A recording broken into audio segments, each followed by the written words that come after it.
Good evening. Welcome to another episode of the Pop-Up, broadcasting live from the Black Media Matter studio right here in downtown Seattle. My name is Omari Salisbury, also known as the Big O, host of the Big O Show. And man, we have a great show lined up for you tonight. We got two incredible people for another dynamic conversation. If you can't tell us, the Pop-Up is all about news, information, headlines, great conversation. And like Deontay Damper said last night, it's all about our vibe and our blackness. So that's what we're going to do. Before we get into it, heads up, Mr. Director, we're giving a big shout out to our sponsor, We Rise Wines. We Rise Wines, big shout out Jamila Conley. We Rise, located on 2nd Avenue, right across the street from the Moore Theater. And man, they got the goods too. And Jamila was actually a sponsor of Deontay Damper's official birthday pride party. The bottles that she provided didn't last very long. I see some partakers in the room right now. You see Ashley McGirt-Adair, like it, and of course Deontay had his NA, because she hooked him up with the NA. So support the people who support us. Go check them out. WeRiseWines.com. Okay, Mr. Director, let's go wide right here and introduce these fantastic guests. So happy to have them here in the Black Media Matter studio. Welcome back to both of you. It's the Deaf Chef. What's up, man? What's up, my guy? He's up in here. Always a pleasure to be here with you, Big O. Yeah, no, it's a pleasure to have you here. And man, I mean, the woman, the myth, the legend, you know what I'm saying, here in the flesh, welcoming you back to the Black Media Matter studio, Ashley McGirt. Thanks for having me. Adair. Yes, Adair. We don't want Houston coming in here funking. I know he's going to be pulling up. And we're going to get into it later on in the show, but Ashley actually does have the actual letters behind her name and the receipts. Degrees, transcripts. The degrees, transcripts, and all the receipts and stuff. But before we go too far, you guys won't be able to see this right now, but you'll be able to hear it. Before we go too far, this is a very big, special night for me tonight because these are two really big, important people here when we talk about the history of Converge Media, especially around our live programming. Now, we were four years old when in 2020, going into the pandemic, and we were doing our podcasts and writing articles and everything like that. But then COVID hit. And, man, we knew that we had to create a platform to get information out to our community. Because just for anybody, the COVID early on, it was like drinking water out of a fire hydrant. It was everywhere.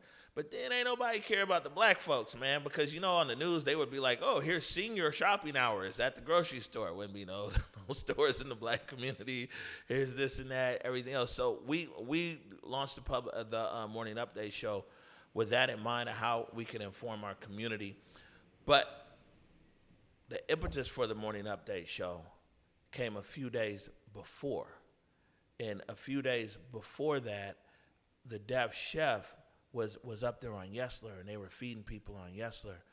And we were talking about everything was shut down. And the Deaf Chef told me, he said, Big O, you got to just do what you can with what you have to help people. And the next day, we launched the Morning Update show. Trying something new. We're trying a morning update. You know what I'm saying? Keep the community in the loop. What's going on really at a micro level. There's all kinds of levels of news and information that's out there with CNN on an international level. Our our big boy colleagues here, Channel 4, 7, 13, Seattle Times, with the bigger stories throughout the city and region. And the lane that we're in is to be able to bring our community news and information from, the Central District, South End, and stories that are relevant to basically to the black community throughout the city and throughout the state. All right, Def Chef. So, a lot of people don't know that story, although, I tell it when I can, man, that we was right there, and it was you. So the morning update show and everything that came out of it, man, you know what I'm saying? You were a catalyst and inspiration right there on Yes Sir, where you're like, Big O, man, you just got to do what you can with what you have. I was like, man, all I got is some camera. You got to do something then. Yeah, for sure. When you did that, though. Yeah, you made me do that interview because I didn't want to get on camera. Yeah. And a lot came of that. Yep. We got more stuff for you, too. Yeah, I bet. I bet you do. Yeah, and I was like, well, bro, you the one who talked me into it. You'll be guest number one. So this is why the Def Chef is a big deal tonight. Man, to have both of these guys here, and both of these guys moving over here to Ashley McGirt-Adair, Houston, is that like, so, I mean, here's COVID, and here's impacting, and we know that our community is isolated, and mental health and our mental wellness is toiling on us. And Ashley McGirt at the time, by the way, was one of the first mental health professionals to come on to the show and keep it a buck, by the way. And this is a clip right here of Ashley talking about health disparities and their impact in our community. Well, I personally attribute it to racism because of the stress that we're all enduring as people of color. We're living in such a toxic stress environment where we take that stress onto our bodies, and we're resilient people. So we're powering through. We're not taking the time to go to therapy or listen to our bodies. And then you have things like chronic heart failure, stroke. My grandmother passed from a stroke at 62. My mom died from a heart attack at 54. So these are extremely young ages that I'm seeing in my own family, that I'm seeing in other families. And when I look at it, they all look like me. They're Black individuals. And so there's something extremely wrong in our country and in our healthcare system.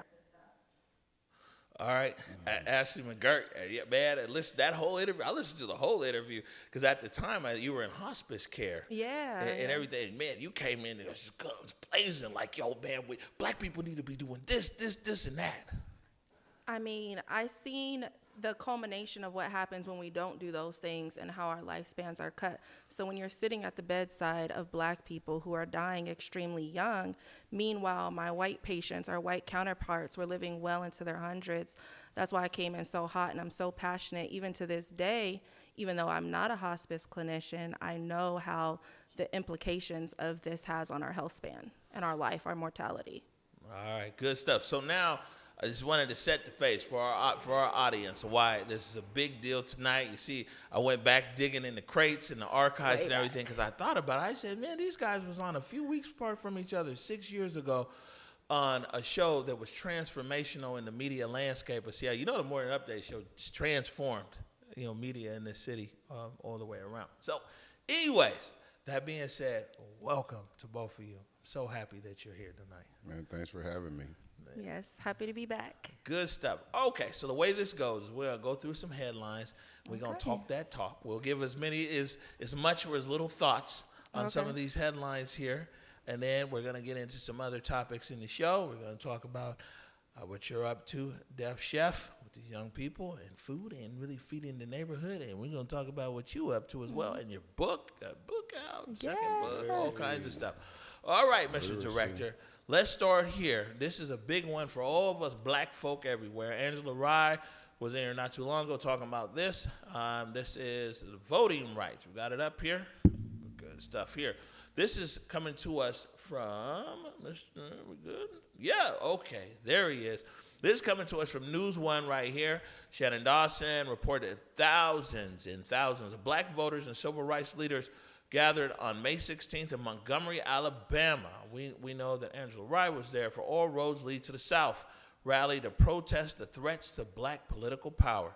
The demonstration was organized in response to the Supreme Court's 6-3 ruling in Louisiana versus Callius, which raised the legal threshold under Section 2 of the 1965 Voting Rights Act by requiring challengers to prove the lawmakers acted with intentional discrimination when drawing district lines in Louisiana rather than proving a discriminatory effect.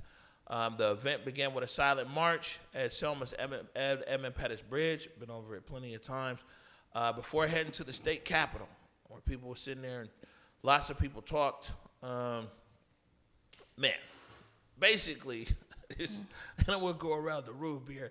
Basically, black folks' voting rights is under attack. It's just kind of blatant.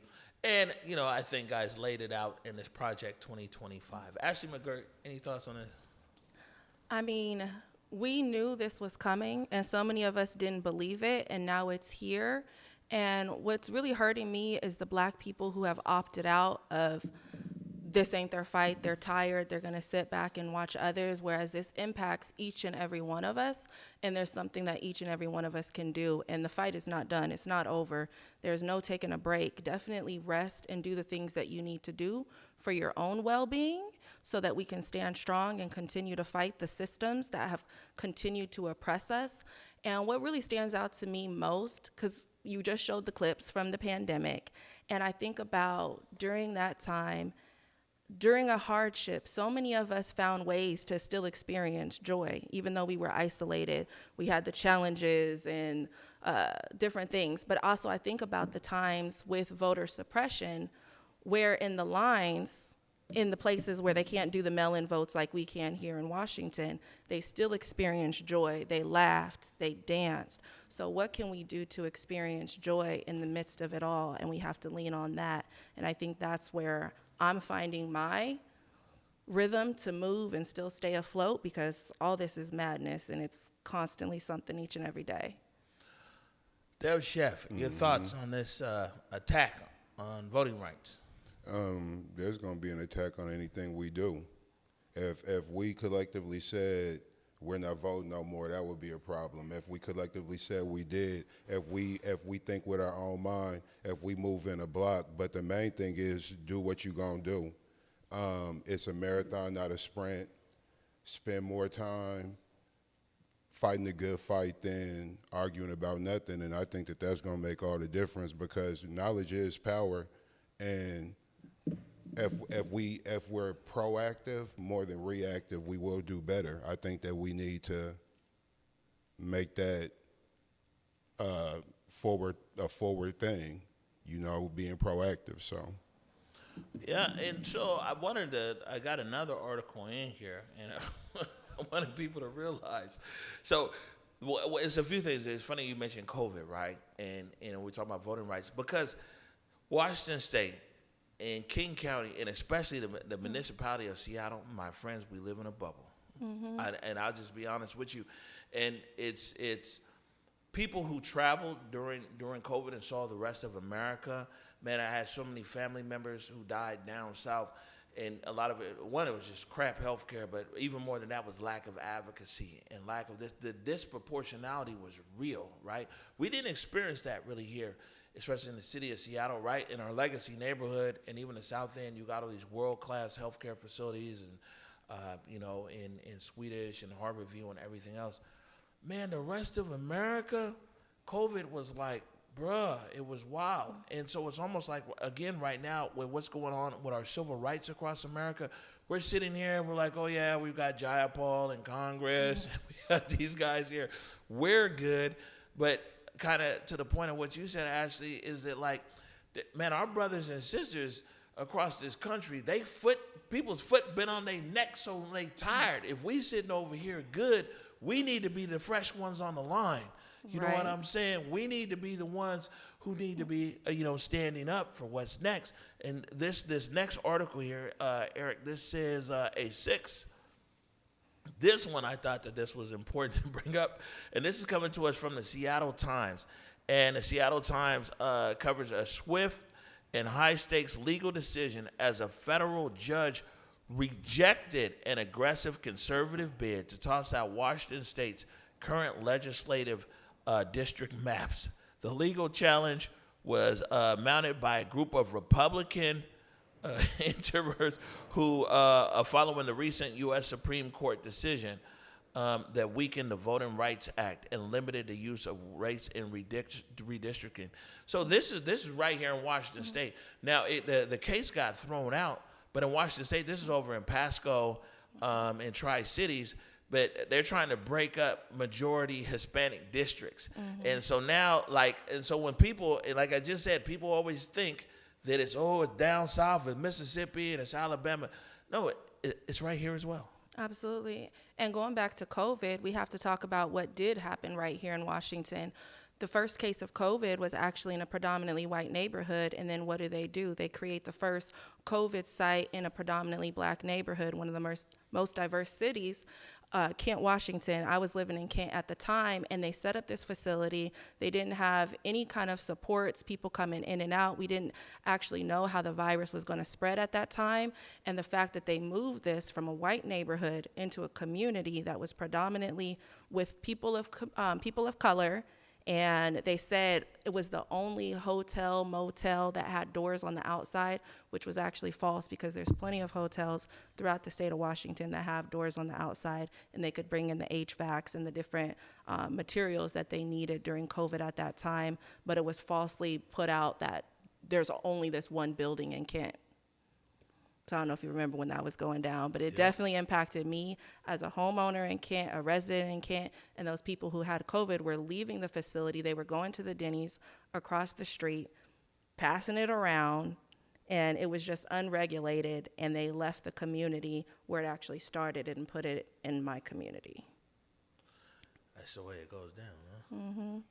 So it's like, we're going to put this where the people of color are. Right. We want it out of our environment where the white folks are, the wealthy people. Yeah. And I remember I was working hospice at the time, and actually the facility that we serve was in that neighborhood. And I remember the email going out, and they're like, we're going to, have y'all not come into work. And I'm like, oh, okay, I don't got to work. I'm going to still get paid. Didn't quite understand what this virus was. Next thing you know, it's down the street from my house in Kent. Now, that's Chef.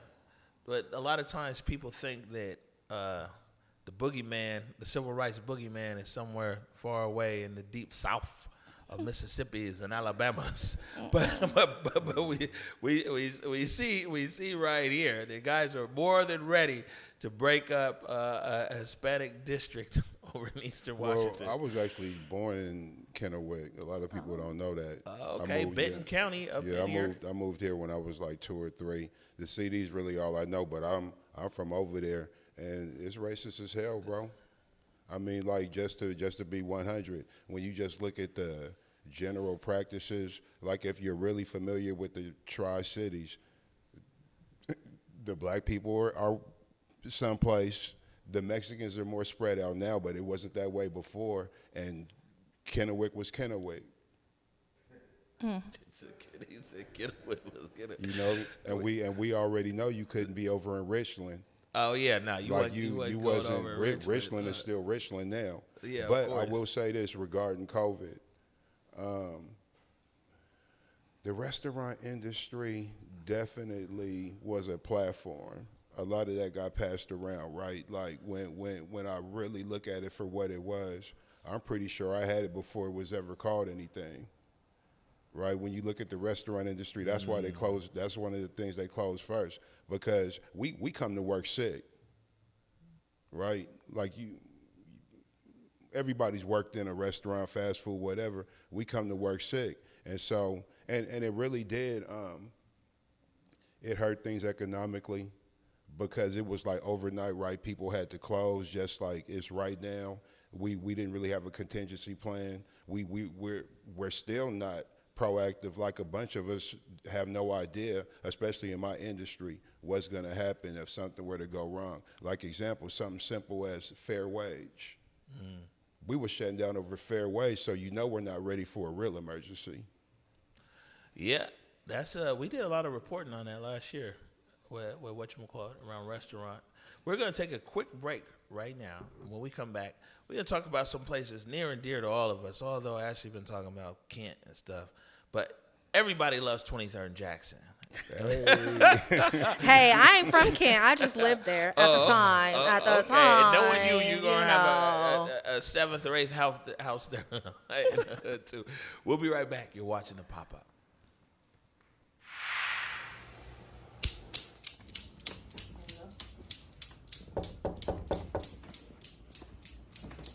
Hey, come on in. So what brings you in today?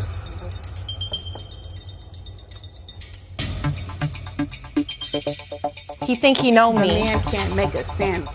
He makes me sick. He doesn't know what he's talking about. Just talking. Me, my family, my dreams, all of it.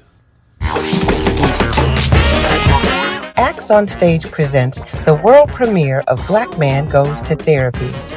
Running May 21st through 31st, this interweaving stage play tells of a reluctant wanderer's encounter with a therapist who's seen better days. Black Man Goes to Therapy is written by Jeremy Rubin and features Ariel Davis, Joshua Webb, Carl Covington, Courtney Williams, Franklin Johnson, Zakiya Carter, and Jeffrey L. Cheatham II, with direction by Isaiah Anderson Jr.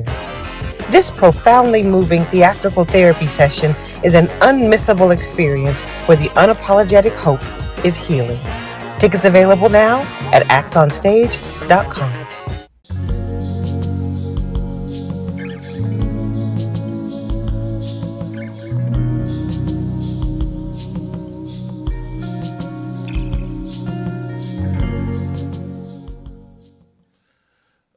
Welcome back to the Pop-Up. I am your host, the Big O. And before we get back into it, we got some people here in the comments. We got Christopher Bryant. Hey, Christopher B. Coleman. Hey, man, what's happening? Oh, wow. Deontay Depper. Where he could be at. Jacqueline Ware, feeling us and healing us. I like that. Lucretia, definitely living in the bubble. Yeah, man, the bubble be out here. Who is this? Anthony Maurice Davis. I stayed in that hotel when I caught that mess. But listen, that's an actual receipt there. Yeah. you see what I'm saying? I tell no lies. Yeah. No lies are told. This is kind of impromptu here. Mr. Director brought this up over the break. Before we get back into our regular headlines here, I don't have all the details, but I did see parts of it that our president has created a fund, $1.7 billion. 1.8. 1.8 billion, really in reparations for people that were caught up in January 6th. Is that what it is? Pretty much. It's a fund? Something like that. He's always doing something. How come? I mean, yeah, I don't, we need something like that, bro. Well, actually, we need reparations. But you know what's crazy is because when people locally organize bail funds, everybody's like, oh, I can't believe you got a bail fund here. These guys are criminals and da-da-da. They very well might be. I don't know. But you know what I'm saying? Like, because there's like the Northwest Bail Fund and everything else. Trump just took it to a whole nother level. Yeah. He's got the ultimate fun. Anyways, we can sit here and talk for hours about our current administration. We're going to keep it pushing. We're going to take it local, back to the neighborhood, to my block. I grew up on 29th and Jackson. We're going 6 blocks up to 23rd and Jackson. You used to be running around. I know you said you was over there in the Tri-Cities, but, you settled in the CD, right? I don't know no streets over there. I'm from 27th and Alder, baby. Boy, East Pasco. Yeah, Bulldogs. East, West Pasco, 27th and Alder. I know those streets. Barnett Park. Look at him. He's like, hold up, fool. Okay. CAY. Let's put this one up here, Eric. Yeah. We're talking about our beloved Central District here. This is coming to us from our buddies over the South Seattle Emerald. Of course, man, Black Media matters, and we're a big supporter of all Black media here in the Emerald City. This is written by Jacqueline Jimenez Romero. It highlights a profound period of transition and neighborhood grief as a prominent intersection of 23rd Avenue South and South Jackson Street.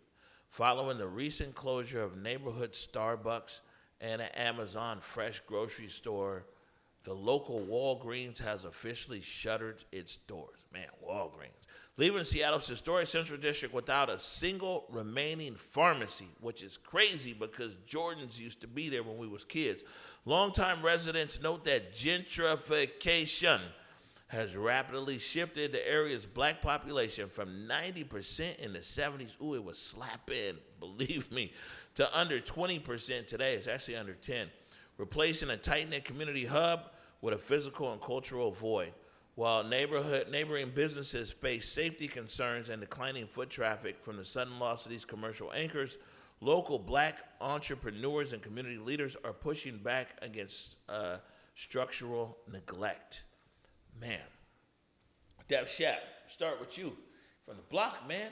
Man, Walgreens is closed. Like, we ain't even got no drugstore no more, bro. Like, what's happening? This by design. They pretty much created a food desert, bro. They built all that stuff knowing they was gonna do this year. Come on, bro. Me and you, we've talked about this long before we sat in these seats. Like, you can see I'm a little bit triggered right now, right? Because this is upsetting, and they do this everywhere they go. Like,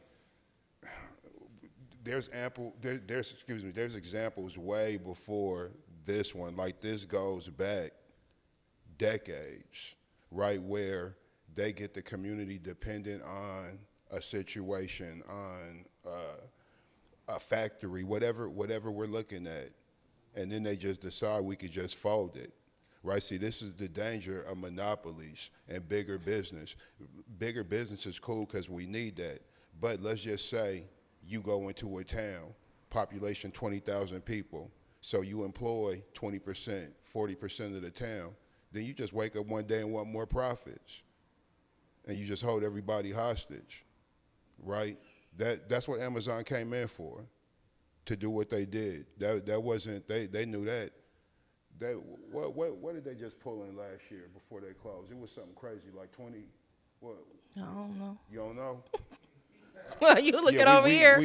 I don't keep because Amazon receipts. Listen, she be got all them knowing stuff. degrees and I diplomas know a little bit. and I know a transcripts. little She ain't bit. putting that in jeopardy now over guessing low price.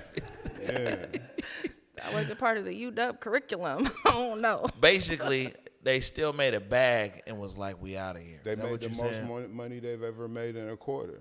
Yeah, I mean it's believable, man. And then they just pulled Left us high that. and dry. You know, and so that whole, like 23rd and Jackson, you know, my mama, she calls it architectural trauma. There's so many people in the Central District really experience right now. And I mean, for all of us that grew up there, you know, Promenade 23, which was actually the epitome of small business, because, you know, you had Red Apple and it was all small businesses. I used to have a store in the Promenade, you know, for years. That's actually where I met Eric. Eric was a young wayward teen, and wandered into my store. And I'm like, "Hey, what you doing, Yeah, boy?" bro, you was supplying jobs, bro. Yeah. A bunch of the homies worked for you. Yeah, quite For real. quite a few. You helped cats pay their rent. Yeah, right there on 23rd and Jack. And so that got replaced, you know what I'm saying, by housing or whatever, it's fine. But people forget that Promenade 23 was full of thriving black businesses that supported a black community and employed black people. Actually, McGirt, when you see this, and maybe even through your lens and your mental health and mental wellness lens, when like anchor stores and businesses close and food deserts pop up, man, what's the impact on people, especially these people that you know in the Central District? It's devastating. And for me personally, I worked at Leon Sullivan Healthcare right around the corner, formerly Branch Villa, the only black-owned healthcare facility in the state of Washington. We had black doctors, legitimate black doctors, nurses, social workers, everybody. And when they left, and I remember even before Leon Sullivan was sold off, when Red Apple left, and how we used to always walk over there, get our catfish, shop, and do business. It impacts your brain, your body, your spirit. And like you said, it's by design, it's intentional. But what I really wish is that we as a people, we know these things are going to happen. They are on their game. There's someone they just talked about who studied African American studies, and he's part of Writing Project 2025. So that's dedication, to be able to get a degree in African American studies, learn the blueprint, then write this so that you can go out and oppress the very people you learned and studied. So us, we know that they did this from liquor stores on every corner, which I write about in my own book. putting crack in the community, the crack epidemic, which was not labeled a public health crisis when it really should have, yet we were criminalized, and now we look at the resources that are put into the opioid, the fentanyl crisis. And so, again, having that knowledge, how do we as a people then move differently?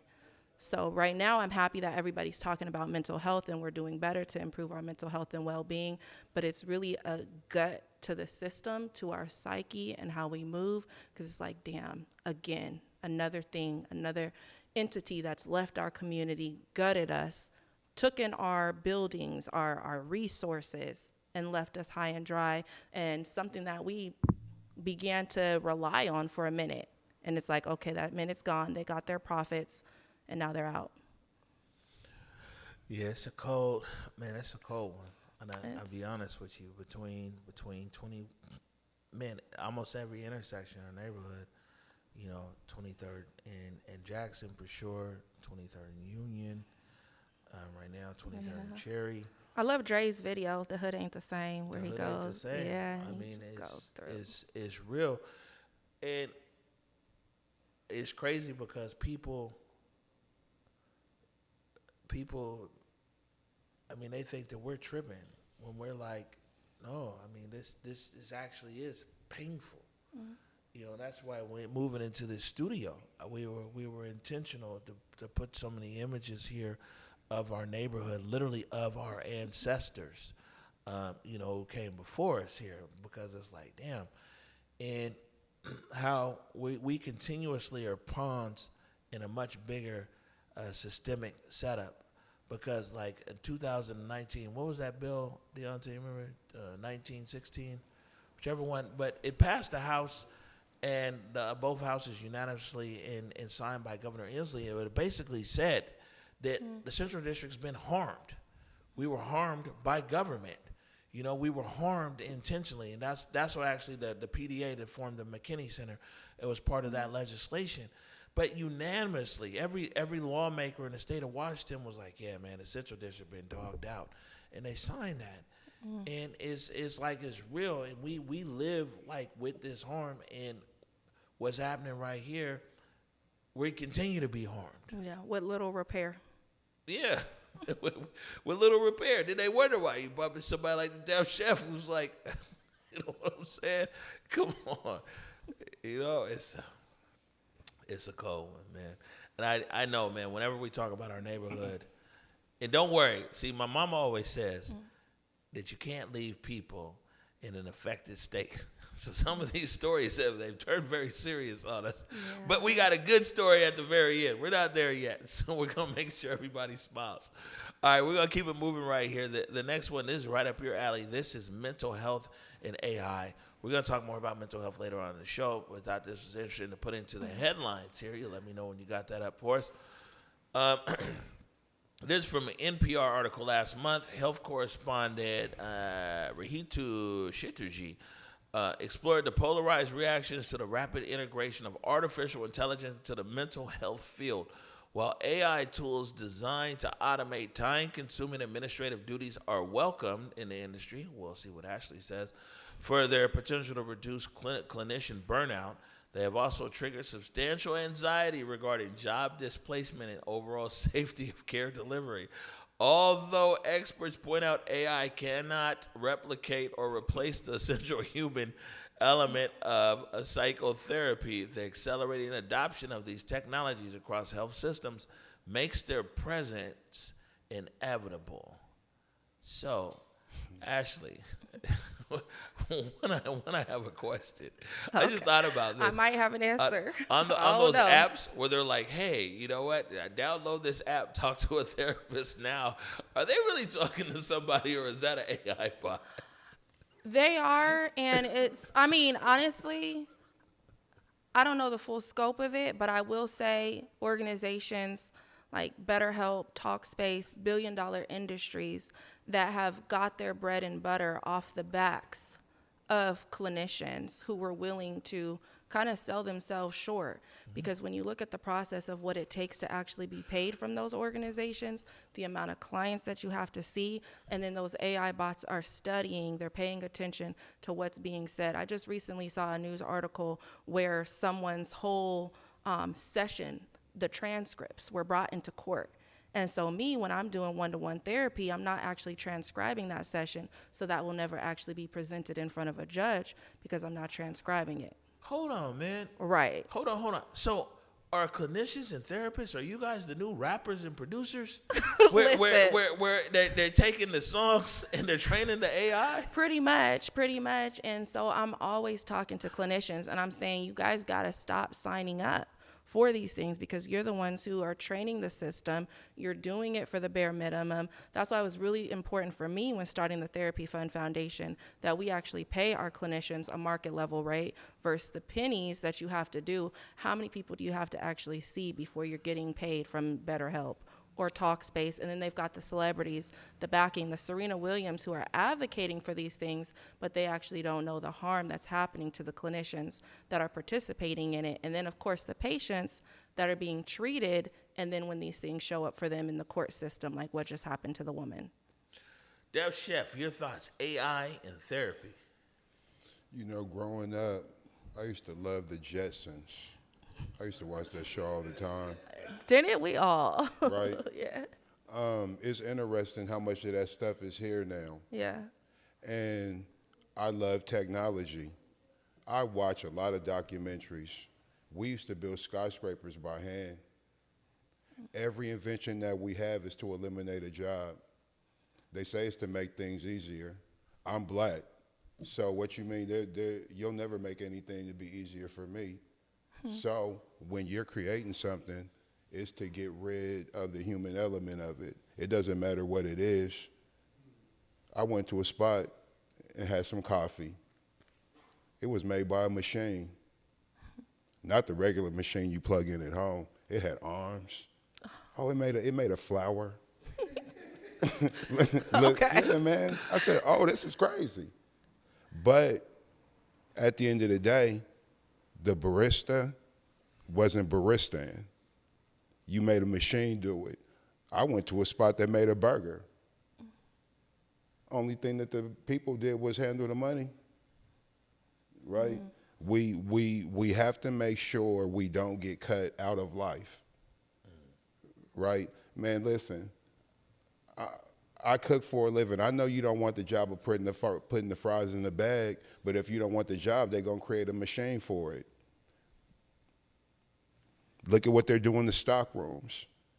So, you know, I remember we had the whole conversation about how AI is not bad and AI is not here to replace you. How come nobody's stopping me? I've been talking for like 2 minutes. Nobody's telling me I'm wrong. Because you're not. Okay. Keep going. That's how I feel about AI. And then, you know, that affects mental health because when you know everywhere you turn is just super duper competitive, and it's like that anyway. So now let's bring AI into it, machines. This thing don't even need no sleep. Why I gotta compete against you, man? Team no sleep. And the thing is, it's saying what you train it to say. There's been so many articles recently about ChatGPT talking to people into doing harmful things. It's okay. Really? They're literally plotting homicide right now, or they're having suicidal ideation. Yeah, I saw that. We talked to a kid and they're like suicide. Absolutely. Yeah. And so nothing will ever replace human interaction, but I definitely get it's the way of the world. But how do we do it ethically? How do we do it without harming the environment? With the water crisis and these data centers that are being put up in predominantly black neighborhoods. That's my concern. And a major concern, of course, is therapists and how the lack of equitable pay that's happening with these large corporations that are getting billions of dollars. Yeah, I mean, what's crazy is I think in 5 years from now, probably way less than that, you know, your therapist would be whatever, and an AI avatar or whatever. Man, not a human.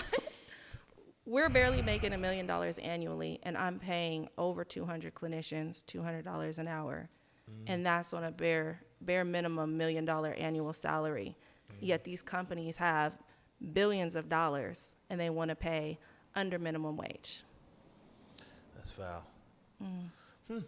Seems like something we're gonna have to follow back up Right, on. CEO making tens of millions. Wild. either they're wrong or we're in the wrong industry. Man. I mean, listen, and then that goes back to your ethics and morals, because honestly, I could have a way higher salary than I pay myself, but I also know that I have other ways of making money, and that's not my main source of why I do this, because I'm there for the people, and I want to make sure therapists get paid, community members get access to free therapy. No, I feel you. And yeah, the AI is something else. And man, thank you for those insights, Dev Chef.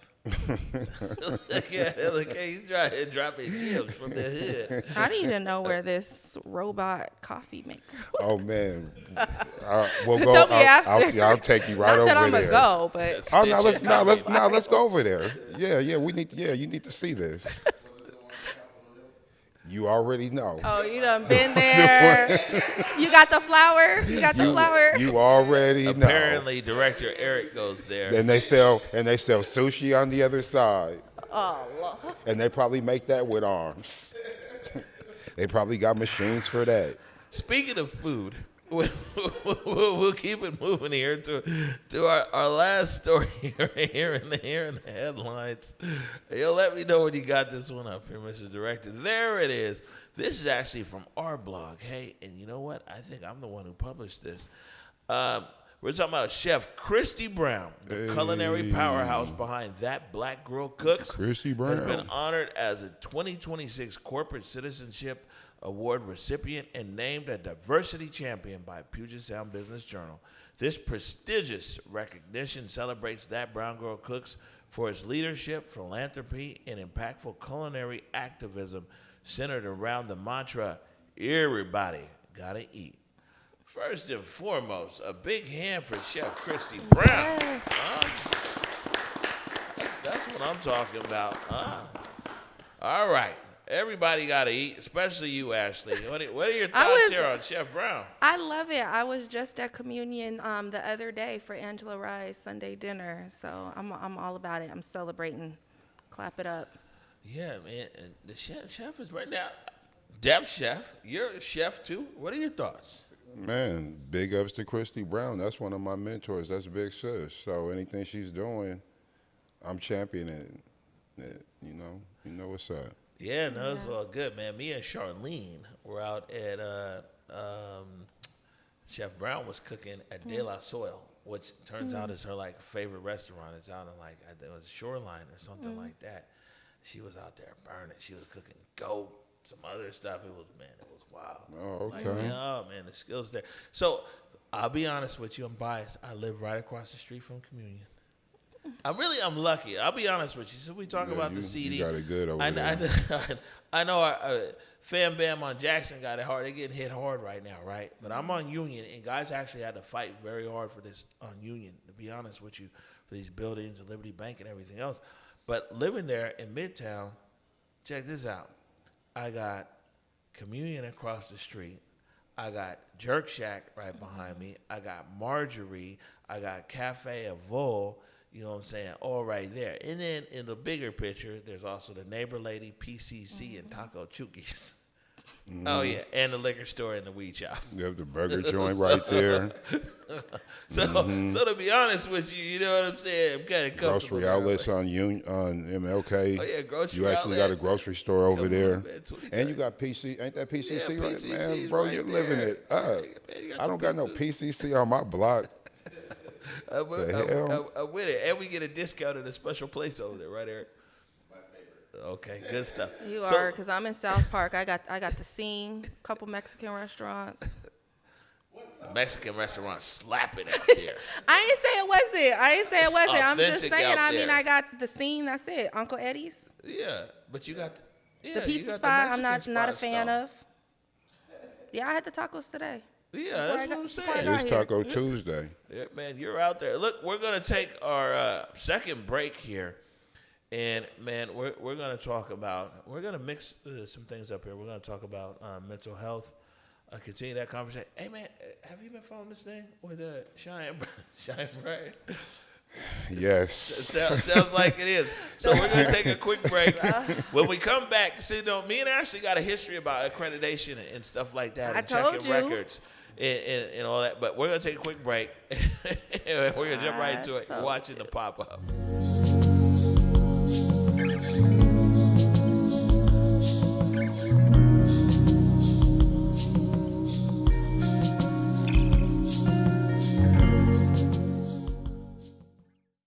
What's up, Seattle? It's your boy Cuddy here, tapping in just to let you know that no matter where the place to be, King County Metro will get you to where you need. It could be a ride to the airport, whether you're taking off or touching down, King County Metro, or a game. So save yourself time with traffic and get into places like Westlake Center, Pike Place Market, or even the waterfront. Rather by light rail or bus, choose King County Metro. It's the only way to go.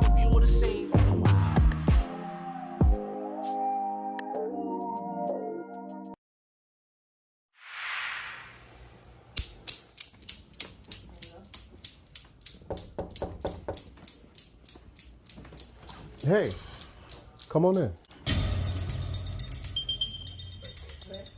So what brings you in today?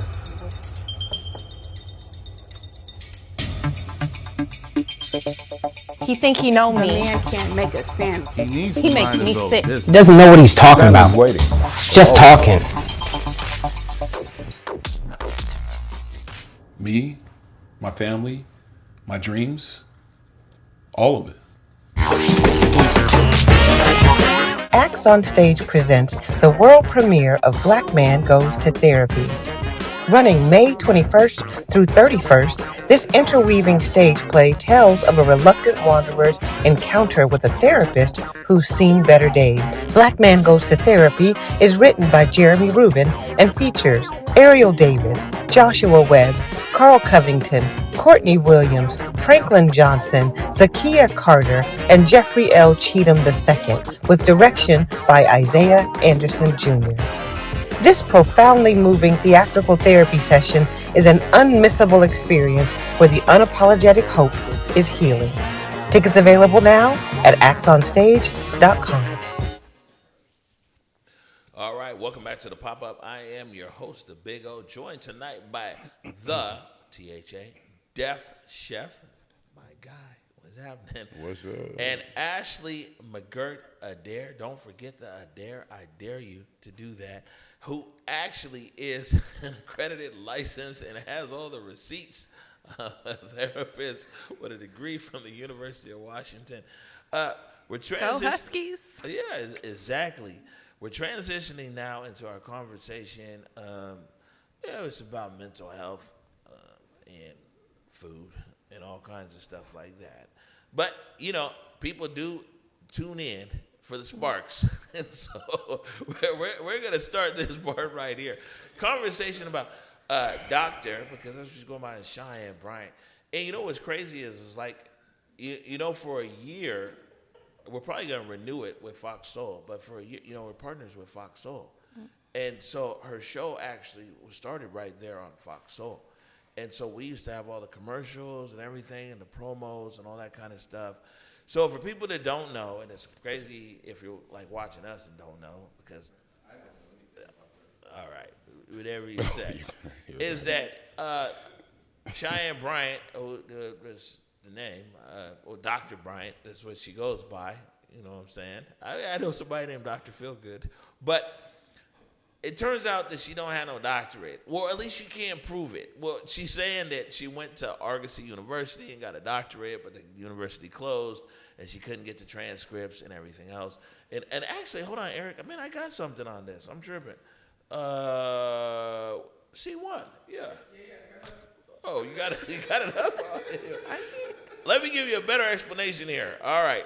Coming to us from Essence Magazine, the Essence team. It's a debate and skepticism surrounding celebrity wellness guru and TV personality Cheyenne Bryant regarding her professional credentials. The social media firestorm erupted after Bryant revealed during a recent podcast appearance she is not a licensed therapist, prompting critics to question her qualifications and her continuous use of the title doctor. Addressing the backlash during a promotional tour for a new book, Bryant clarified that she holds a master's degree and pursued a doctorate in counseling and psychology from Argosy, the prestigious Argosy University. However, because of the school is now defunct, she claims she missed a critical 2-year window to retrieve her official records from online student portal, leaving her without a physical documentation or a dissertation to present. Standing firmly by her title, and as some people would say, standing on business, and others would be 10 toes down, Bryant refused to produce further proof of public doubters, stating, "Obedience is to God, not to people," and arguing that the visible real-world transformation of her high-profile celebrity clients speaks louder than any paperwork. All right, first up to you, Ashley McGirt, because we know your paperwork is official. Obedience is to God, not to the people. Lord Jesus. Michael Jackson said it best. None of it's true. It's all lies. Literally, it's all lies. And I will say, those of us in the field who actually hold licenses, we've known this. We've known that she is a media personality and that none of it was real. It was for TV. Dr. Raquel Martin has spoken on her before, but for whatever reason in this moment, it went viral and it became a thing. And what I'm most concerned about is our community. I think about people like Ray J, who she says she does therapy for and who actively calls her a therapist, his therapist. And in watching Ray J, you can see how he could really benefit from real, true clinical therapeutic support, and he's not getting that. And so many people love to pretend, and they think this is a pseudoscience, folk wisdom, all of the things that they love to say about what we do, and they don't see the actual science behind it. It's actual work. It's not sitting around just talking, twiddling our thumbs, being on a couch. There's a science behind what we do, evidence-based practices, and nothing is wrong with coaching. But you have to be clear in what you do as a coach and to not try and diagnose. And I've seen this woman diagnose plenty of people without the credentials to do it. And one of my really good friends, Dr. Vivid, she went to Argosy. You can still pull your transcripts. You can still log on to Parchment. You can access your information.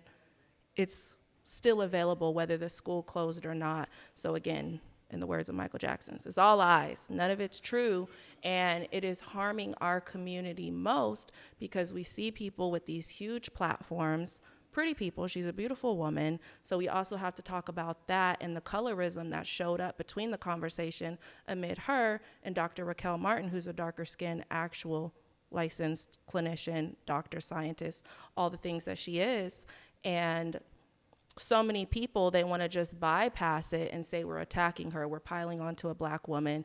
And honestly, I'm over talking about Cheyenne Bryant.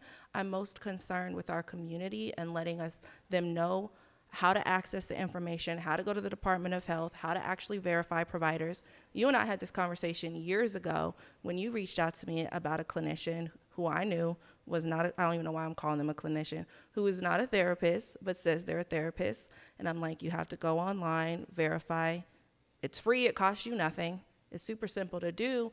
But again, nobody does it. We just assume because you say you're a doctor, you're a doctor. You say you're a therapist, you're a therapist. I don't know if anyone's actually gone to the Department of Health and verified my license, but you can. I have the degrees, I have the transcripts to produce it.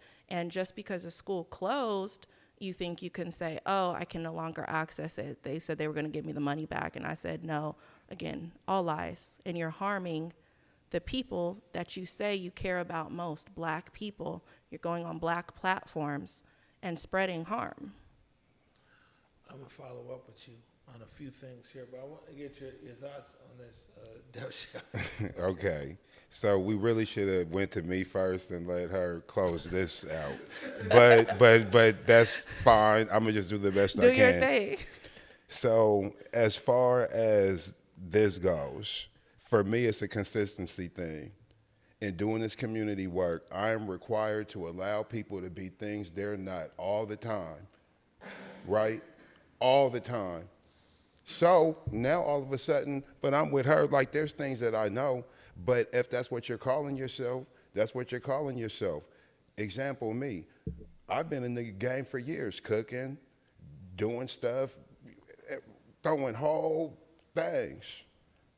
I don't got the chef credentials, but you guys call me Deaf Chef, but I'm not doing mental health either. But you know, people call me doctor, but listen, people call me doctor all the time, and it's on you to correct them. Because people will call you plenty of things. And I think that's where it started. I think somewhere someone started calling her doctor, and she ran with it. So no, because I'm going to let my plane on this. Because the people call me doctor literally all the time. I'm going to let my plane on this. Right. I've been part of things like my whole life. Like I'm also a member of Kappa Alpha Psi Fraternity Incorporated. Come on. So nice they named Now, it twice. come on. Phi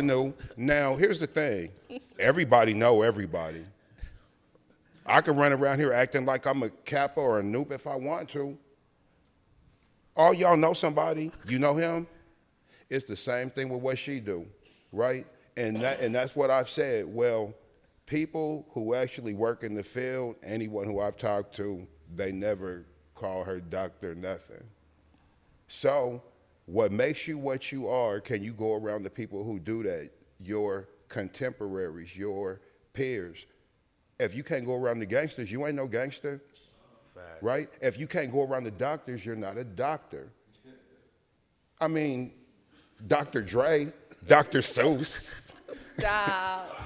Dr. Pepper. You know what you said is so. Hey, no. Shout out to Dr. Pepper. There's a dude named Pepper Day from Garfield. There's a real Dr. Pepper. Oh, okay. And he is a doctor now. Okay. He's a state champion. Come on. Yeah. All right. But no, what you said is real, because I was at the Mental Wealth Symposium that Charlamagne the God hosts in New York. Mm-hmm. He invited her, and there were other doctors and other clinicians, master's level like myself, and the things that she was saying on that stage were so harmful. Our very own Angela Rye, who's not a therapist, had to correct her. Wait. And that's when I was like, I'm done with the Mental Wealth Summit. Ooh, the nerve of her. Oh, yeah, man, you know what? Anything I've said, you have at it. Oh, I didn't know. See, now we're dealing with a charlatan. Who was hanging with Charlamagne? Right. Oh man. So let me get this straight. And honestly, so she went. Yes, it's an annual thing that Charlamagne hosts. Okay. I want to say last year it was in New Jersey, but normally every year it's in New York. So I've gone a couple years. The last year I went, they invited her, and she was saying some wild things. And I'm so happy, Angela. Yeah, she was a panelist. I wasn't on the panel, but Angela corrected her. The things that she was saying, they were so harmful. And there were plenty of doctors there on that stage. Tyrese was there, and it was so horrible because Tyrese had a mental breakdown on the stage, and everybody was laughing. And I'm like, okay, I gotta exit. He was seeing like how we see the TVs, and there was a countdown, a timer. And so he picked up the machine and threw it, and was literally having a mental breakdown on the stage. And all the doctors, all the medical professionals who were on that stage did nothing, said nothing. I'm an audience member, so I'm watching it all go down. And I'm like, I don't want to be a part of this. I don't want to participate in this. And I actually left. So I just have to say this, because I've been like, why is everybody going so? What you just said explains it all. Everybody, I understand. I get it now. Another breakthrough. Yes. Okay, you get it now. You should be livid. Well, so here's the thing, right? And I think what a lot of the people, clinicians and doctors are kind of saying is like, okay, let's not let her take all the oxygen out the room, but it is an important discussion. And what people don't realize, though, and here's where she really dropped the ball, is where she really dropped the ball, thank you, Eric, is that there's space in our community for everyone. Just keep it a buck. You see what I'm saying? I mean, that's just like in the medical field. You know, there could be the trauma surgeon up there at Harborview, all the way down to a nurse practitioner. You know what I'm saying? All the way down to, you know what I'm saying? Somebody in the field. There's levels of it. And to be helpful in our community, you don't have to go to the University of Washington and get a master's or a doctorate degree, but you just have to be honest to who you are. I mean, there really is community healers, and there really are peer counselors. There's so many barbers and beauticians in the state of Washington right now that are certified peer counselors to be able to talk to people when they come and sit down with their problems or issues. And I think the problem is that for whatever reason, there's an abundance of people who want to say that they're a therapist. Man, you could just say you're a life coach, because you really might be good at what you do. But the moment that you cross a line into saying something that you're not, and you don't have the skill set for, you know what I'm saying, then that's what presents a danger.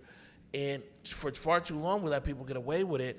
And there's been quite a few people. You wouldn't think that the Morning Update show, that was our news and information show. And then also the Day with Trey. There was a lot of people who, man, we had to cancel their interview. And Ashley brought up one. I can think of at least five. I'm not gonna say nobody's name. I can think of at least five. They sit on there. I know about 100. You know what I'm saying? And then there's also, but not only that, right? So at Converge, there's a few things that you'll always get a red flag from us. If you say that you're a therapist or medical professional, or if you say that you're a financial professional. Because when Nicole was here, there was a dude who said that he owned a bank. And he was like, yeah, I want to come on and talk about my bank. I said, Nicole. I said, man, you go do some math on that. She went to the FDIC, the Securities Exchange Commission. This brother ain't own no bank. He just had an investment thing. But, you know, he felt that he could come on here, tell us that he owned a bank, talk to our audience, and convince our audience to invest in him. And so us as a platform also has a responsibility.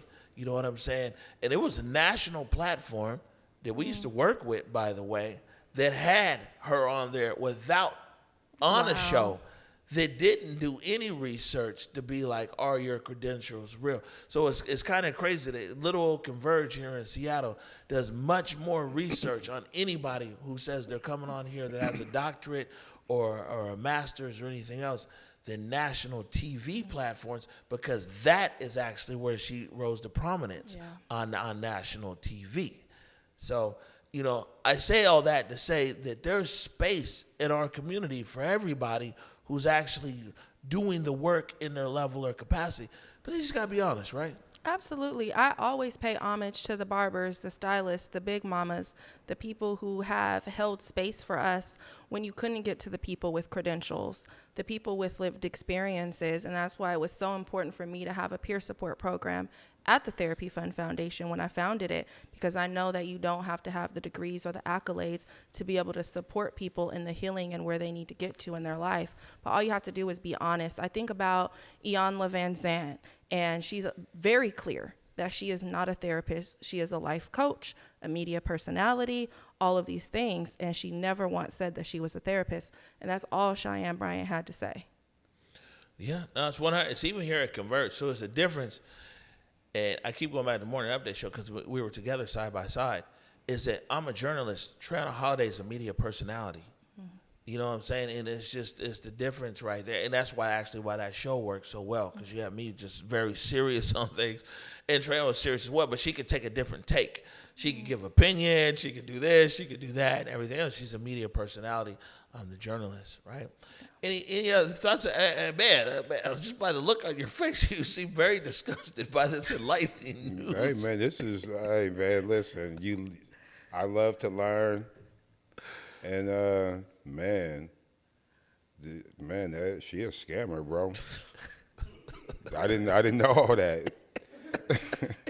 That changes. It was old information. That changes everything. It literally just went viral. But the people who've been following, the people that have been knowing, and the sad part is so many people fall for it. One of my really good friends actually reached out and asked me about her, and they're like, I want to reach out to her for therapy. I'm like, well, girl, you ain't gonna get no therapy, but I can give you a list of legitimate therapists who you can go to. Yeah. You know, what's crazy is people. Yeah, and that's a whole nother conversation too. When you talk about colorism and this and that, everything else, and people just want it. It's just weird. Yeah, that's became a big conversation, and that Dr. Raquel Martin was jealous, and all the think pieces that came out about her because of her natural hair, her darker skin. And meanwhile, she's been having these conversations for years, and she still practices in the field. I'm a big advocate of Dr. Raquel Martin and what she's doing. I just think, and we'll move on. We gotta take a break.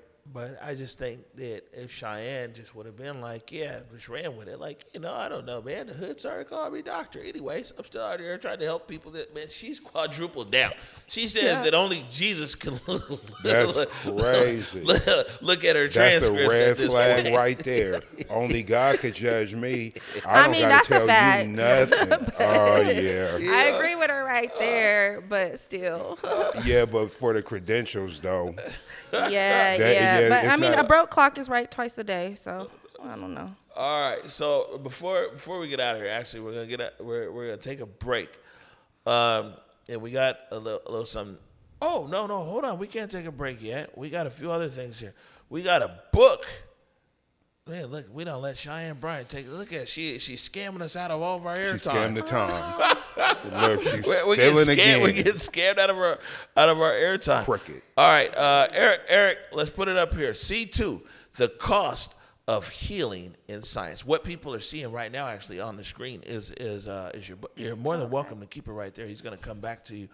The cost of healing in science. Ashley McGirt-Adair, tell us all about this new book. So the cost of healing in silence is about racial trauma in healthcare, and I tell it through the lens of my story. I tell it through the lens of my grandmother's life that was cut way too short, as well as my experiences as a hospice therapist, which I came on here many, many years ago talking to you about. And really, it's a call for us to all heal out loud, and I provide culturally responsive tips. I also write it from two different lenses, so for the everyday person as well as for the medical professionals, because when we go to school, we're taught from a Eurocentric, westernized lens, and we're not necessarily provided with the skills or the tools to actually provide treatment for people of color. And I provide actual skills, things that they can go in and take away right away after reading this book. And so, who would you recommend? I mean, clearly, as an author, you want everybody to buy your Absolutely. book. But is there any specific target audience? It is definitely for everyone. Everyone can benefit from this. I really wrote it for us, for people of color, so that we can heal out loud. I wrote it for the people who are treating us and working with us. I was just talking with you earlier about Rube Foster, who spent the end of his life in a mental institution. And I've been thinking about him lately, the founder of the Negro Leagues, as well as Louise Little, Malcolm X's mother, who spent 25 years of her life in a mental institution. And both of these people were placed there because they spoke out about discrimination, and they were told that they were paranoid, schizophrenic, all of these different labels that were placed on them for many, many years because they couldn't potentially have experienced discrimination or racism. And because of the biases from these providers that placed these labels on them, they lost many years of their life. Rube Foster, who actually died in a mental institution. Yeah, one time for Rube, man. You know what I'm saying? Like I said, founder of the Negro Leagues on the everyday over here. What was the catalyst? No, for, you know what I'm saying? I mean, I know you like to write books, be into it. What made you be like, you know what, I need to write this right now? I needed to write this book right now because too many of us are dying, and we're dying extremely young, and we're dying preventable deaths, and there is not adequate care available to us. And when I think about my education and my training, having gone to one of the best universities out there, and we did not talk about the Kenneth and Mamie Clarks. We didn't talk about the doll studies, the Dr. Joy DeGrues, the impact of post-traumatic slave syndrome, and what American chattel slavery has done on our psyche and how we heal from that. And so that's why it was really important for me to tell this story, because I'm tired of going to funerals. I'm tired of burying people. I'm tired of talking about systemic oppression without any recourse, without any repair, without any retribution. And we know racism is not going to end tomorrow. So these are some simple things and tools and tips that we can do to prolong our life. Right. I see you over there nodding your head, though, Chef. Oh, I'm agreeing with everything she's saying. She's spitting the gospel. That's what you do. When you hear it, you agree with it. Let the church say amen. Yes, Amen. The church say amen. I think that in my journeys and a lot of stuff that we cover and everything else, that so many people in our community, locally here and nationally, I mean, it's weird because I hear you on the title of the book, The Cost of Healing in Silence, but if you follow me at the same time, it's the cost of healing out loud too, in the sense that like we never get the space, the opportunity, or the place to heal even in privacy. You see what I'm saying? And so we take these blows and the trauma and the ups and downs of life, and a lot of times it's all for public display. You know what I'm saying? And you know, we're forced to heal in silence, in our voice and in our actions. But you know what I'm saying? The pain that we suffer in is here for the world to see. You know, I think that your first book was really good. You know what I'm saying? And I'm really happy and proud of you. Yeah. You know what I'm saying? On this second book right here, and you're on a tour. Right, yes. You still got a few more dates. I'm taking a break. I just had my last stop at the Tacoma Library, and then I go to Atlanta in July. But I'm taking a little break from my cross country tour, and then I'm gonna pick it back up. All right. So, it looks like I have two more things here in this section with you, and so this right here, I'm gonna put us in the Wayback Machine. This way back before you even met Houston and everything. Oh, this okay. Is before, over this a decade. Is before COVID, and this is 2019. This is in San Diego, California. I was there at your book tour stop in San Diego, California. I think he has the slide up there on the screen right now. Everybody sees it. We were over there by the university out there in San Diego. So I was there 7 years ago. Yeah, in San Diego. Yeah, I just happened to be down there. It was like, yo, you in San Diego? I'm in San Diego. Oh, I got a book there. I got a book tour. And we went there by that stop. So I've had the luxury of seeing you grow and develop and blossom over your career over all these years. And so proud of you. Awesome. Thank you. That means so much to me. I truly, truly appreciate it. And my first book I self-published, and I did the tour and everything on my own. The first go round. Yeah, she got it out the trunk. It was like old school selling CDs. You know what I'm saying? Yeah. No limit. All right. Look, we're going to take a quick break right here. And as we go into this break, we're going to play something else here from the Wayback Machine. This is a C4 here. This is me and Trayana Holiday checking in from St. Thomas in the Virgin Islands. And this was us doing a report right after Ashley and Houston got married. You're watching the pop-up. All right, Trey Holiday, what did we just witness here? Black love at its finest right here on Linquist Beach in the Virgin Islands. What a beautiful union of Ashley and Houston. Now the Adair together. Just beautiful. Adair ever after, definitely. And you know, one of the things about this whole wedding and the lead up to it is that Houston has been talking about intentionality, you know, black excellence, black love, everything else. And we saw the full manifestation of this effort, this love coming together. It's emotional. Yeah, I cried a little bit during the ceremony. I ain't gonna lie. I mean, Ashley was so beautiful coming down the aisle. I was struggling in with that heartfelt, you know, genuine nature of watching love at its finest manifestation. You're right, though, because I think both of them really share this intentionality for each other. They've been there for each other in ways that are far-reaching, you know, it already going through the highs and lows of love and really expressing their love in ways that you can only genuinely love someone. There it is. Houston, Ashley, congratulations. Congratulations, y'all. We love y'all so much.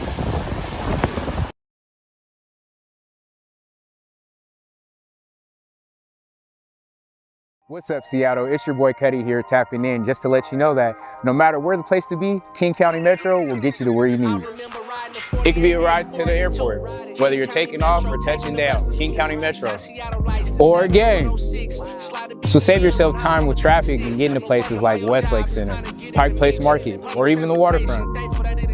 Rather by light rail or bus, choose King County Metro. It's the only way to go.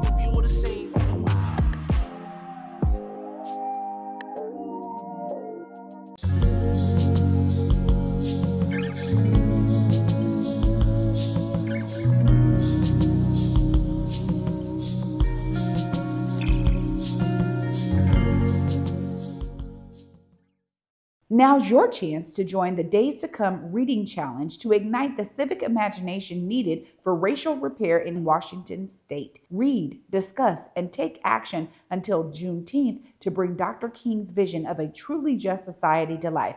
Visit saarcpnw.org for more information. All right, welcome back to the pop-up. I'm your host, the Big O, Omari Salisbury, coming to you live from the Black Media Matters studios right here in downtown Seattle, Washington, joined tonight by the deaf chef and Ashley McGirt-Adair with all the letters behind her name and the receipts to prove it. We're having a good time here tonight. A big shout out to our audience members who's over. Give yourself a hand. Hello. That's right.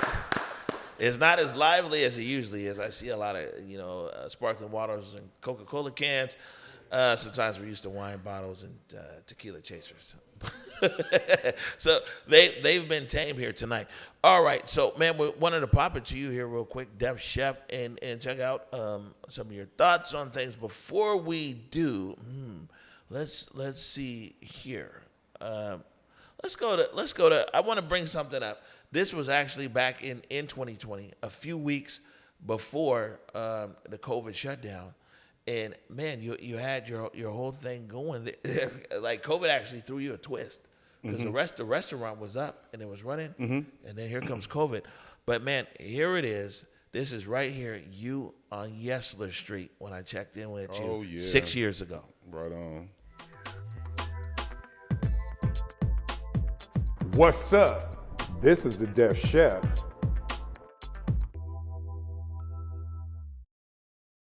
Man, the menu, it's identifiable. It's stuff we grew up with: fried cod, fried catfish, prawns, chicken. That's one of the main things. We got a few burgers. We got our Sammy burger, which is our featured burger, and we model that after old school Sammy. So if you guys is from the CD, if you're from Seattle, you know very well what we doing.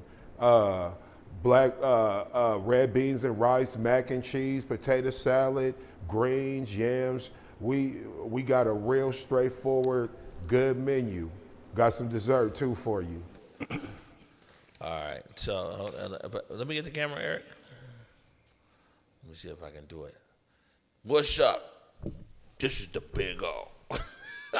Hit him with the wide. Look at man, look, even Ashley get up. I've been practicing that B-boy pose a long time. I can't break though, but I know how to cross my arms and stand like them. Man, listen, that was 6 years ago. That was right there on the precipice of COVID. A week later after that interview, everything was shut down. I went and saw you, and then the rest is history. Man, you're still in this space of feeding the people. That's what it was all about. Oh, that's never gonna stop. On Yes Sir. What are you up to right now? Oh man, you know what? I wasn't even going to talk about this. So right now, of course, we're still feeding the community, but we're working on a program bringing back the Black Panther Breakfast Program in collaboration with the Black Panthers and Art Noir. So this is going to start in June. It's going to be at Masonic Temple, Masonic Lodge. 23rd Jackson. Yeah, Monday, Wednesday, and Fridays to start off with. So I actually got a few things to say about that. Is that as long as I can remember in this Converge space, you've been feeding these kids one way or another. You've been not even trying. You've been providing breakfast. You've been doing boxed lunches.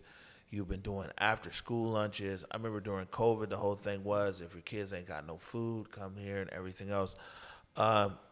One, clearly, it's in you to give, and and all that. But why is your focus so much on the youth and young people and nutrition? Because today's youth is tomorrow's politician. We need them. We need them now. So don't even need to really waste time. Wait till I need you. I can just pour into you now. And you know, you'll remember me. Kids remember everything. They definitely remember how you treated them. This is true. Actually, how much does, when we talk about things that are impacting our youth today, which is so many, in even our youth of yesterday, which is old people like me today, how much does like nutrition and and these consistent meals, consistent things that actually go into your health, how does that play into your mental health?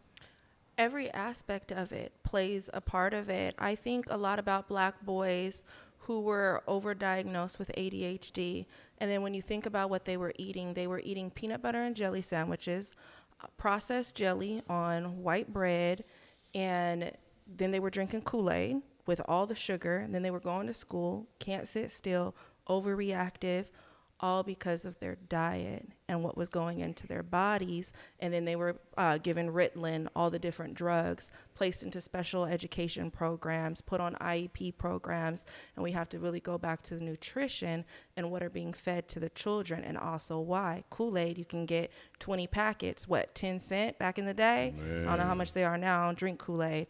But one of my mentors, she did an article called Don't Drink the Kool-Aid, and it was talking a lot about the harmful implications of sugar on our diets. Another phenomenal book is called Sugar Babies. I can't remember the author right now, but it talks about how sugar's in everything, and it's so potent, more potent than cocaine, if we really think about what cocaine did to our communities and what sugar is now doing to the children.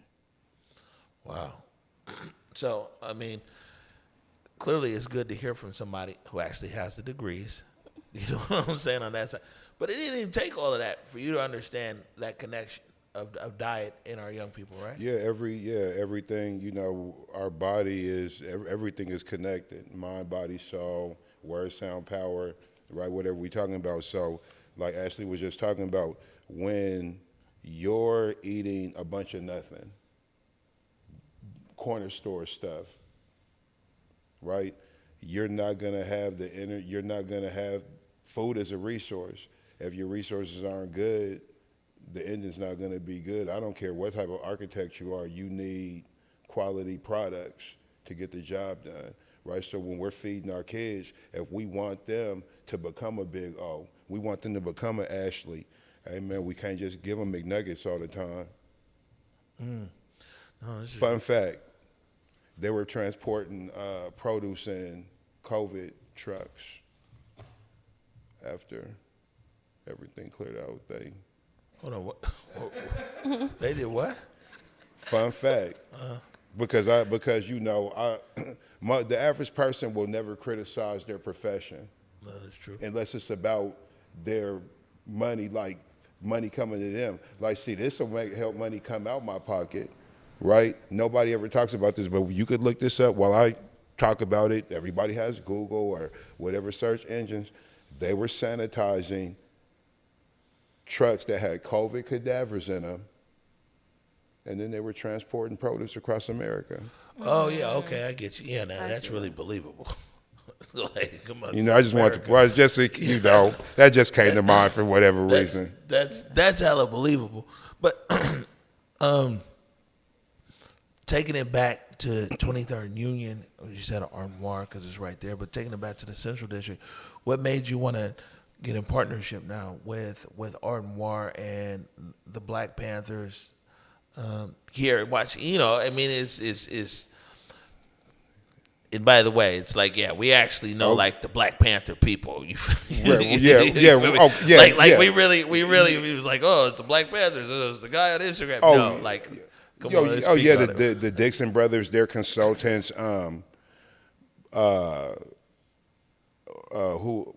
What's his name about in Chicago? Fred Hampton Jr. He's consulting on it, right? So this is some official stuff. But really, what made me want to do it is that's what we got to do: solidarity, right? I happen to have 5 fingers, but I know if I close it, I could really have an impact. So that's what we're doing. We closing the hand and bringing everything close together. And we could do more if as we've been taught. If you want to go fast, go alone. If you want to go far, go together. So I want to go far. I think I've been about as fast as I'll ever be. I've tried to be a little faster. It's not happening. So let's just go far this time. Okay, this is good stuff. And do you have a general idea of when you plan to roll out? Oh yeah, we're rolling this out in June. Okay. Yep, either the second or third week of June. So that'll be that's when kids. I mean, the summer. That's when kids. Yeah, we're not even giving them time. Like as soon as school is out,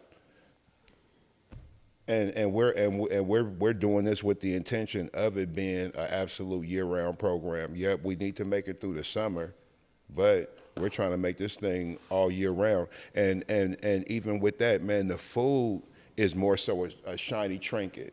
That's just the easy thing to get the kids in the door, right? The main thing is to make you see the beauty in becoming a therapist. See the beauty in journalism and media and telling the truth. 99% of you kids will not cook a day in your life to pay a bill, right? So let's help get you to where you have that interest, but you could still come to eat. You could still come to Def Chef Academy or whatever's going on with that. I got to see my PDF too, bro. I got a code comprehensive program. There it is. You too, we gonna need you to come up in here and do some therapy. I got you. Especially for us, because, man. Because we need it. Well, we need it. We need it. We running around trying to heal people and we halfway crazy. Not even halfway crazy all the way. Like I don't even know why. Why? How did we get here? Oh, you know. Oh, yeah. And we could get. Oh, we're gonna get into that. Then there's that. Hey, I appreciate you guys. We went extra long today, but I think it was a very meaningful, impactful show. We were able to hop in the time machine a few times tonight and go in the way back machine, all that good stuff. I got one last thing here to throw up. This is the producer Mead, and it's an overlay here. It says why you should support Converge. Put that up. It has a QR code, I believe, on it too. Oh, yeah, exactly. So people can still see me. So that, you see what I'm saying? Aha, magic of TV. Now it's me and either right here or right there. To your right. There. Oh, right. Right here. The other right. Is a QR code, man. And so if you appreciate what we do here at Converge Media, you know what I'm saying? We're a for-profit business. There's not no big, huge grant, not no whatever. We get it out the mud every day for you. To bring you the very best of us. If you feel so inclined, you go to whereweconverge.com and click donate, or you can do this QR code machine thingamajigger, and it'll take you right there. Let's get it across the room before we get out of here. Def Chef wants you to look. Where's Def Chef looking, Eric? So he can look great in the camera. Oh, and that's the one right there with the screen. Tell everybody how they can keep up with you, Def Chef. I'm on social media talking crazy every morning. 253-486-0825. You can email me the whitebox74 at gmail, THAWHITEBOX74. Or I'm just easy to find. I'm accessible. Just ask somebody how to get in contact with me. I'm not into the business of telling you no. Tell me what you need. Hey, as a matter of fact, you know what? Hey, parents, I got a whole bunch of kids' clothes that you could get. Holla at me. I'll hook you up. There it is. The Def Chef, the Hood Santa. He's not making his rounds. Ashley McGirt, that's your camera right there. You can find me on most social media platforms at Therapy with Ash, or you can go directly to my website, ashleymcgirt.com. Okay, good stuff. Well, on behalf of our super live director, Eric Calligraphy, who you've heard back there in the shadows most of the night, and also our producer, Mead Gill, want to thank you guys again, the Def Chef and Ashley McGirt for joining us here on the Pop. It is live, too. It's something special about live. I got to say, you know what I'm saying? And what's special about being here in the Black Media Matters studio is a show that's supposed to be 1 hour. It's now 1 hour and 28 minutes, but it's still all good. That being said, we're getting out of here for tonight, and until tomorrow at 9 p.m. or so or thereabouts. Peace.